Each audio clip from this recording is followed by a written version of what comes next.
Hello and welcome to your own Bihar board exam channel. दोस्तों, आज की इस वीडियो में हम लोग यहाँ पे म्यूज़िक यानी कि संगीत के बहुत ही इम्पोर्टेंट क्वेश्चंस को सॉल्व करने वाले हैं, जो कि आपके बोर्ड एग्ज़ाम के लिए काफ़ी इम्पोर्टेंट होगा।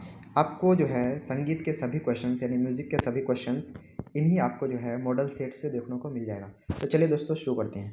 यहाँ पे जो पहला क्वेश्चन है, राग भीम पलासी का गायन समय क्या है? राग भीम पलासी का गायन समय क्या है? ये 2017 में दोस्तों क्वेश्चन पूछा जा चुका है। ठीक है, तो ऑप्शन नंबर ए है प्रातःकाल, बी है सायंकाल, सी है रात्रि और डी है अपराह्न।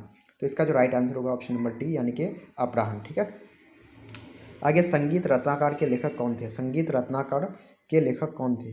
तो ऑप्शन नंबर ए है मतंग, बी है नारद, सी है शारंगदेव और डी है भरत। तो इसका जो राइट आंसर होगा दोस्तों ऑप्शन नंबर सी होगा शारंगदेव। ठीक है, चलिए नेक्स्ट क्वेश्चन जो है, संगीत रत्नाकर के लेखक कौन थे? संगीत रत्नाकर के लेखक कौन थे? तो ऑप्शन नंबर ए है मतंग, बी है नारद, सी है शारंगदेव और डी है भरत। तो इसका राइट आंसर जो होगा शारंगदेव होगा। ये भी क्वेश्चन 2017 में पूछा जा चुका है। ठीक है, अगला क्वेश्चन देख लेते हैं। अगला क्वेश्चन क्या कर रहा है? अगला जो क्वेश्चन कह रहा है वो है, निम्नलिखित रागों में से किसमें दोनों मध्यम लगते हैं? निम्नलिखित रागों में से किसमें दोनों मध्यम लगते हैं? तो ये भी 2017 में क्वेश्चन पूछा जा चुका है, इसलिए काफ़ी इंपॉर्टेंट क्वेश्चन है। बोल रहा है देश, भीम पलासी, भैरव, केदार। तो इसका राइट आंसर होगा केदार। ठीक है, तिलवाड़ा ताल में कितनी मात्राएं हैं? तो ये वेरी इंपॉर्टेंट क्वेश्चन है। ठीक है, तिलवाड़ा ताल में कितनी मात्राएं हैं? तो जैसे कि ऑप्शन आप देख पा रहे हैं 12, 14, 10, 16। तो इसका राइट आंसर है 16। ठीक है, आप इसको जरूर ध्यान रखेंगे। आगे राग देश का समवादी स्वर क्या है? राग देश का समवादी स्वर क्या है? तो इसका राइट आंसर होगा प। ठीक है, ध्रुव पद में कितनी वाणियाँ हैं? तो ध्रुव पद में जो है वो कितनी वाणियाँ हैं? तो 4 वाणियाँ हैं। आप इसको जरूर ध्यान रखेंगे। ठीक है, नेक्स्ट क्वेश्चन जो है वो है, कहड़वा ताल में कितने विभाग हैं? कहड़वा ताल में कितने विभाग हैं? तो यहाँ पे जो है इसका राइट आंसर होगा 2। ठीक है, कहड़वा ताल में कितने विभाग हैं? 2 विभाग हैं कहड़वा ताल में। आगे है राग यमन डैश थाट से उत्पन्न हुआ है, यानी कि राग यमन जो है वो किस थाट से उत्पन्न हुआ है? तो इसका राइट है आंसर है कल्याण। कल्याण थाट से उत्पन्न हुआ है। ये भी 2017 में पूछा जा चुका है। ठीक है, विद्यापति गीत किस अंचल का है? विद्यापति गीत जो है वो किस अंचल का है? तो मिथिला, बिहार, उड़ीसा, अरुणाचल प्रदेश। तो इसका राइट आंसर होगा मिथिला। ठीक है, आगे थाट कितने होते हैं? Very important question. थाट कितने होते हैं? 18, 10, 20, 12। तो इसका राइट आंसर होगा 10, यानी कि थाट जो है थाटों की संख्या कितनी होती है? 10 होती है। ठीक है, किस राग में दोनों मौ का प्रयोग होता है? किस राग में दोनों मौ का प्रयोग होता है? तो यमन, केदार, देश, खमाज। तो इसका right answer option number B यानी कि केदार। ठीक है, नेक्स्ट है, किस राग में रे एवं ध स्वर कोमल लगते हैं? तो इसका राइट आंसर होगा भैरव। ठीक है, भरत मुनि की रचना है। Very important question. भरत मुनि की रचना है ताल लिपि, नाट्य शास्त्र, स्वर लिपि, भजनावली। तो इसका राइट आंसर होगा ऑप्शन नंबर बी यानी कि नाट्य शास्त्र।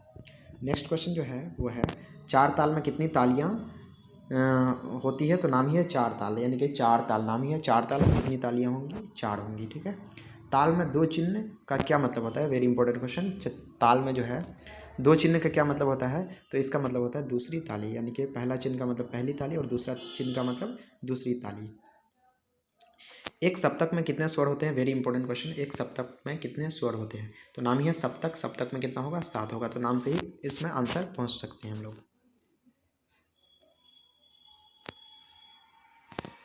आगे है, नी रे ग रे नी रे सा किस राग का पकड़ है? तो यहाँ पे जो राइट आंसर होगा वो होगा यमन। ठीक है, 3 ताल में कितनी मात्राएं होती है? तो 3 ताल में जो है वो कितनी मात्राएं होती है? वो 16 होती है। ठीक है, अगला जो क्वेश्चन है वो है हमारे सामने, ख्याल में किस ताल का प्रयोग होता है? तो ख्याल में जो है वो 3 ताल का प्रयोग होता है। अगला जो क्वेश्चन है वो है,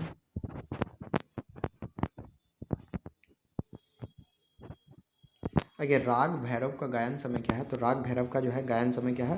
प्रातःकाल है। अब ध्यान रखिएगा प्रातःकाल। जाति कितनी होती है? तो जाति जो होती है वो होती है 3। ध्यान रखिएगा। उस्ताद जाकिर हुसैन कौन सा वाद्य बजाते हैं? Very important question. उस्ताद जाकिर हुसैन जो है वो कौन सा वाद्य बजाते हैं? तो इसका जो राइट आंसर होगा वो तबला वादक थे, यानी कि उस्ताद जाकिर हुसैन। ठीक है,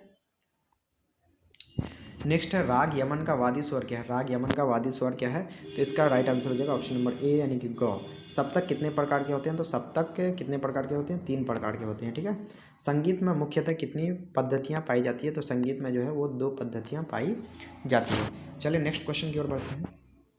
नेक्स्ट क्वेश्चन है नियमानुसार स्वरों के चलन को क्या कहते हैं। नियमानुसार स्वरों के चलन को क्या कहते हैं, तो अलंकार कहते हैं। नेक्स्ट निम्न में से किस राग में तीव्र में का प्रयोग होता है, तो इसमें जो है राइट आंसर होगा यमन, ठीक है। राग भूपाली किस घाट का राग है, तो ऑप्शन नंबर ए यानी कि कल्याण। आगे जो काफ़ी इंपॉर्टेंट क्वेश्चन है यह है पंडित रविशंकर। पंडित रविशंकर किस वाद्य यंत्र के लिए प्रसिद्ध हैं, तो ये है सितार के लिए, ठीक है। और उस्ताद जाकिर हुसैन वो है तबला। राग देश का वादी स्वर क्या है, तो राग देश का वादी स्वर है रे, ठीक है। पंचम स्वर किसे कहते हैं, तो पंचम स्वर जो है वो पौ को कहते हैं, ठीक है। पौ से पंचम यानी पौ को कहते हैं पंचम स्वर। अगला जो क्वेश्चन है वो है राग में लगने वाला मुख्य स्वर कहलाता है। राग में लगने वाला मुख्य स्वर कहलाता है, तो ऑप्शन नंबर ए यानी कि वादी कहलाता है। आगे राग भैरव में कोमल स्वर प्रयुक्त होते हैं। राग भैरव में कोमल स्वर प्रयुक्त होते हैं, तो ऑप्शन नंबर सी रे ध इसका राइट आंसर होगा। राग केदार का थाट क्या है, तो राग केदार का जो थाट है वो है कल्याण। आगे राग भैरव का समवादी स्वर है, तो राग भैरव का समवादी स्वर है रे। अगला क्वेश्चन आपके सामने है राग देश का वादी स्वर है। राग देश का वादी स्वर है, तो option number D right answer होगा यानी कि रे। स्वरों के उतरते क्रम को क्या कहते हैं, तो ध्यान रखना है स्वरों के उतरते क्रम को क्या कहेंगे, अवरोह। जबकि स्वरों के चढ़ते क्रम को बोलते हैं आरोह, ठीक है। आप मैथ में पढ़े होंगे आरोह ही क्रम और अवरोही क्रम, यानी अवरोही मतलब घटते हुए, तो उतरते हुए क्रम को क्या बोलेंगे अवरोह, और बढ़ते हुए को आरोह। हिंदुस्तानी संगीत में कितने थाट होते हैं, तो वेरी इंपॉर्टेंट क्वेश्चन है ये, तो इसका राइट आंसर होगा ऑप्शन नंबर बी 10। आगे राग भीमप्लासी का गायन समय क्या है, तो ये दोबारा रिपीट हो चुका है, ठीक है। इसका है अपराहन, ठीक है। संगीत परिजात के लेखक कौन थे, वेरी इंपॉर्टेंट क्वेश्चन। संगीत जो है परिजात उसके लेखक कौन थे, तो थे अहोबल। चलिए नेक्स्ट क्वेश्चन की ओर बढ़ते हैं हम लोग। अगला जो क्वेश्चन है वो आपके स्क्रीन में जैसे कि आप देख पा रहे हैं, क्या कर रहा है क्वेश्चन कह रहा है स्वरों के बढ़ते या चढ़ते क्रम को क्या कहते हैं, तो जैसे कि अभी मैंने बताया आरोह क्या कहलाएगा, आरोह। स्वर के चढ़ते क्रम को क्या कहेंगे, आरोह कहेंगे। उस्ताद अब्दुल करीम खां किस घराने से आते हैं। उस्ताद अब्दुल करीम खां किस घराने से आते हैं, तो ऑप्शन नंबर ए यानी कि केराना, ठीक है। धमार गायकी में किस ताल का प्रयोग होता है, तो धमार गायकी में होता है धमार ताल का, यानी कि धमार से ही धमार आंसर हो जाएगा। कहड़वा ताल में कितनी मात्राएं हैं, तो कहड़वा ताल में जो है वो 8 मात्राएं हैं, ठीक है। आगे एक ताल में कितनी मात्राएं होती है, तो एक ताल में मात्राएं होती है 12। ध्यान रखेंगे एक ताल में कितनी मात्राएं होती है, 12। राग भैरव का वादी स्वर क्या है, तो राग भैरव का वादी स्वर है ध। आगे राग भीमप्लासी किस थाट का राग है, तो राग भीमप्लासी जो है वो किस थाट का है, तो काफी थाट का है, ठीक है। संगीत में वर्ण कितने होते हैं, तो संगीत में कितने वर्ण होते हैं, 4। ध्यान रखेंगे संगीत में कितने वर्ण होते हैं, 4, ठीक है।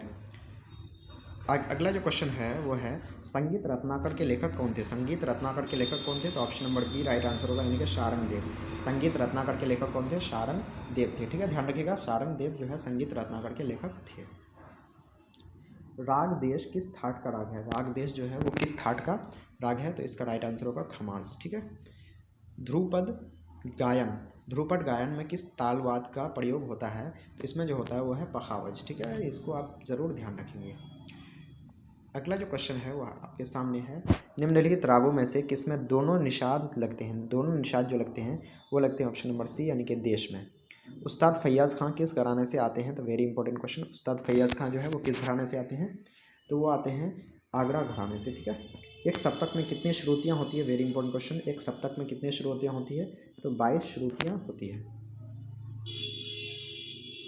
अगला किस ताल में 6 मात्राएं होती है। किस ताल में 6 मात्राएं होती है, तो दादरा ताल में, ठीक है। झप ताल में कितनी मात्राएं होती है, तो झप ताल में होती है 10 मात्राएं। ध्यान रखिएगा। राग केदार का वादी स्वर क्या है, तो राग केदार का वादी स्वर है म।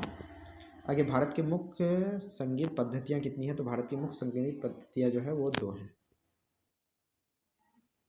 आगे राग बिहाग का संवादी स्वर है, तो राग बिहाग का संवादी स्वर है नी। राग भीमप्लासी का गायन समय क्या है, तो ये बार बार इंपॉर्टेंट नहीं, ये हो रहा है रिपीट हो रहा है, इसका क्या हो जाएगा अपराहन हो जाएगा, ठीक है। भूपाली डैश प्रकार का राग है। भूपाली डैश प्रकार का राग है, तो किस प्रकार का? तो औरव प्रकार का राग है कौन? भूपाली। ठीक है, तो इस तरह से दोस्तों यहाँ पे हम लोगों ने जो है अभी काफ़ी इंपॉर्टेंट म्यूज़िक यानी कि संगीत के क्वेश्चंस को यहाँ पे कवर किए हैं।